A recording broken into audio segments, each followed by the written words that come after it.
ये है अपना इंग्लिश का लेक्चर 1। इसमें अपन एक्टिव वॉइस, पैसिव वॉइस, जो रिपोर्टेड स्पीच और इनडायरेक्ट स्पीच होते हैं, इसके जो क्वेश्चन कैसे करना है वो देखेंगे। 1 सेकंड से भी कम समय में क्वेश्चन सॉल्व कर लोगे, लेकिन मैं आपको हमेशा ही मना करूँगा कि आपको ग्रामर रूल नहीं पढ़ने हैं। Active voice, passive voice, reported speech और इनडायरेक्ट स्पीच के तो जो ग्रामर के रूल है, अगर आप पढ़ोगे तो आप मूर्ख हो। आप ग्रामर के रूल आते हैं तो भी आप क्वेश्चन करने में टाइम लगेगा।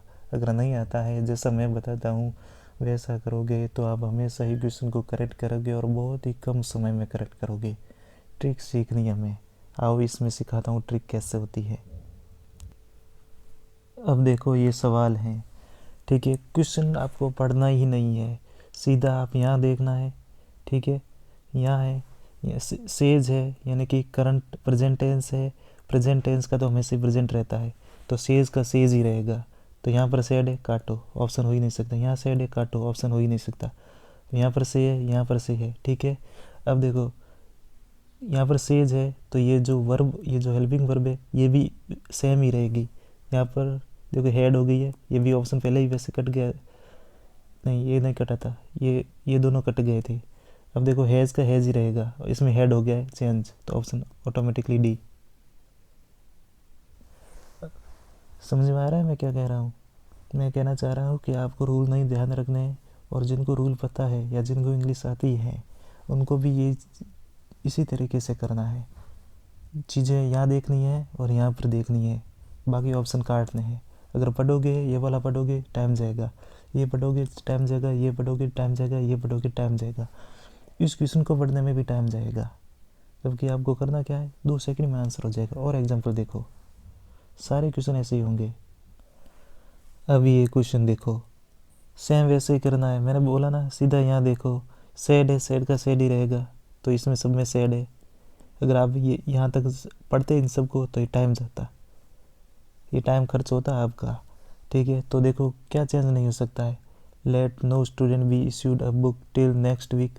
नेक्स्ट वीक का चेंज होगा, द फॉलोइंग वीक होता है, हमें पता है। नेक्स्ट वीक, इसमें नेक्स्ट वीक काटो ऑप्शन, नेक्स्ट वीक काटो ऑप्शन। अब इन दोनों में से ही है, ठीक है। यहाँ पर यहाँ विल आ रखा है, और यहाँ पर क्या हो सकता है, देखो सैड आ गया है, तो विल तो हो ही नहीं सकता है, वुड हो सकता है। तो ये ऑप्शन गया, ऑप्शन यही है, पढ़ने की ज़रूरत नहीं है आपको। अब ये वाला क्वेश्चन देखो, 1 सेकंड में हो जाएगा। सीधा यहाँ देखना है, सैड का सैड ही रहेगा, नहीं तो अच्छा क्वेश्चन पूछा गया है, ठीक है, क्वेश्चन मार्क के पीछे। तो अब देखो कितनी चीज़ें सेम है, इतनी चीज़ें सेम है। अगर आप इन चीज़ों को बार बार सब सारे ऑप्शन में पढ़ोगे तो समझ जाएगा। अब यहाँ पर सैड है सेकंड फॉर्म में, तो मे तो रहेगा ही नहीं, माइट हो जाएगा। यहाँ पर मे आ रहा है, काटो। यहाँ पर भी मे आ रहा है, काटो। यहाँ पर भी मे आ रहा है, काटो। ऑप्शन एक ही बचा। अब ये वाला करके देखो, सीधा यहाँ देखना है, सैड है, कुछ कुछ अलग सा क्वेश्चन है, कोई दिक्कत नहीं है। गुड लक टू यू दे रखा है, मे यू सक्सीड, मे तो रहेगा ही नहीं।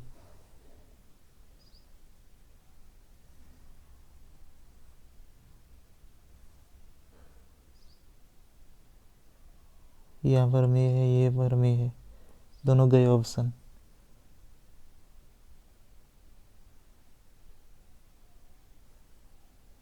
अब देखो योर का चेंज हो जाएगा, उसके हिसाब से हर है, यानी कि कोई लड़की है, योर का हर हो जाएगा। योर आ रहा है, काटो ऑप्शन, ऑप्शन यही बचा। अब देखो ये डायरेक्ट स्पीच में कन्वर्ट करना है, ठीक है। कुछ भी नहीं देखना है, सीधा पीछे देखो, यहाँ पर क्या दे रखा है, देखो दैट डे, तो दैट डे तो नहीं रहेगा, इन्वर्टेड कॉमा में आता है तो दैट डे तो नहीं रहता है। दैट डे इसमें काटो, दैट डे इसमें काटो, यानी कि दैट डे का क्या बनता है, टुडे बनता है, यहाँ से सीख सकते हो, ठीक है। और क्या चेंज हो सकता है, यहाँ वर्ब है, वर्ब देखो इज आ रही है, यहाँ पर वाज आ रहा है, ठीक है। तो गया ऑप्शन, यही बचा। अब ये क्वेश्चन देखो, हमें पता है student asked how they would का क्या हो जाएगा, विल हो जाएगा, ये ऑप्शन ठीक है, ये तो नहीं रहेगा, ये रहेगा, ये रहेगा। अब दे का क्या हो सकता है, क्वेश्चन पूछा गया है,